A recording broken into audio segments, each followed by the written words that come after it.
En este video vamos a estudiar el sentido geométrico de ciertas transformaciones lineales en R3, concretamente de las rotaciones.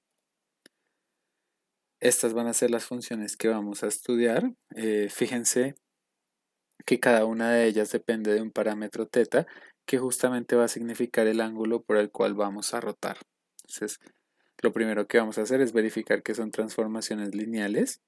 Yo lo haré solo para una de ellas y les queda de ejercicio las otras dos. Entonces lo vamos a hacer para T1.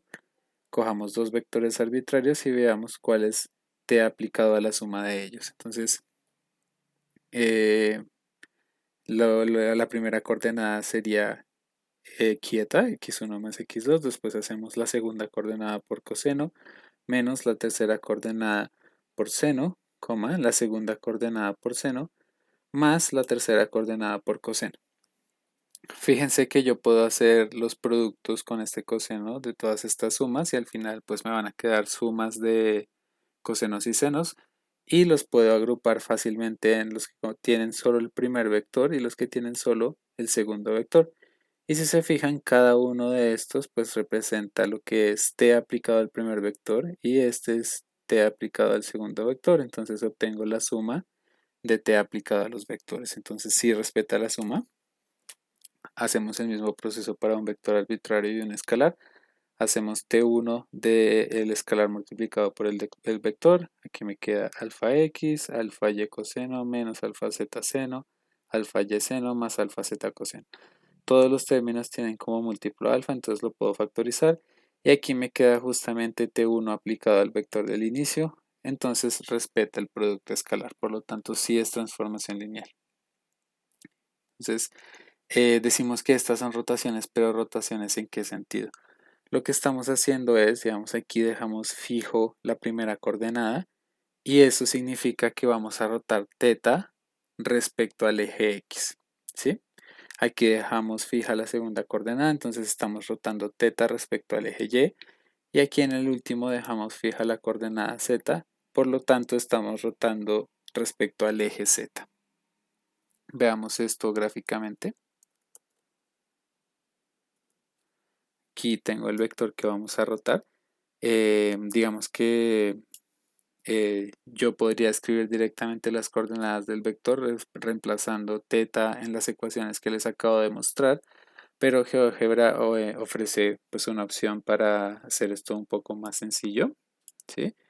Le vamos a dar aquí clic en la opción al lado de la calculadora, más, y vamos a bajar hasta las opciones de transformación. Le vamos a dar en rotación axial y él nos pide seleccionar el objeto que vamos a rotar, el eje respecto al cual vamos a rotar y el valor del ángulo que queremos rotar. Entonces vamos a rotar este vector. En mi caso yo voy a rotarlo respecto a X y me pide cuál quiere que sea el ángulo. Podemos dejarlo en 45 grados. Las rotaciones que yo les acabo de mostrar en la presentación son en sentido antihorario, así que pues vamos a dejar aquí la opción antihorario. Y aquí le damos en la flechita para que podamos volver a mover. Aquí me muestra cuál es el vector rotado. Entonces, pues uno esperaría que se rote 45 grados, el ángulo que forman sea de 45, así que se lo voy a pedir. Ángulo. Y me pide dos vectores. Dígame cuál es el ángulo entre U y U'. Y me está diciendo que el ángulo es 36,42, pero ¿por qué si nosotros lo rotamos 45? Entonces, lo estamos rotando 45 grados, ¿en qué sentido? Para eso vamos a graficar el plano YZ, ¿sí? Y yo lo estoy rotando 45 grados, pero si yo los estuviera proyectando en el plano YZ, ¿sí? Si se fijan, digamos, esta es la proyección del vector U en el plano YZ y esta es la proyección en el plano del vector U' en el plano YZ, este ángulo sí debería ser 45 grados.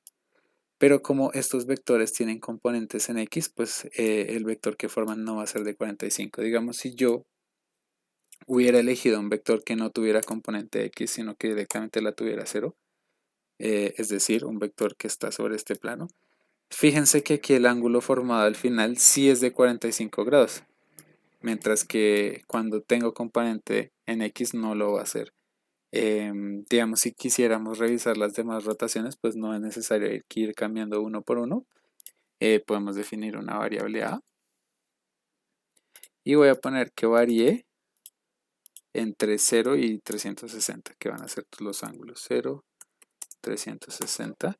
Y aquí en la definición del vector U' vamos a cambiar 45 por A. Entonces gire a grados. Es como A está en 1, pues aquí giro 1 grado. Pero yo puedo irlo moviendo y fíjense qué es lo que haría la rotación. ¿Sí ven? Cómo está formando un círculo. Digamos desde esta perspectiva. Me está como dibujando un círculo y pues justamente por eso es una rotación. Digamos que si tuviera la componente, pues de pronto así no es tan claro lo que está formando. Pero desde esta perspectiva vemos que efectivamente se está rotando.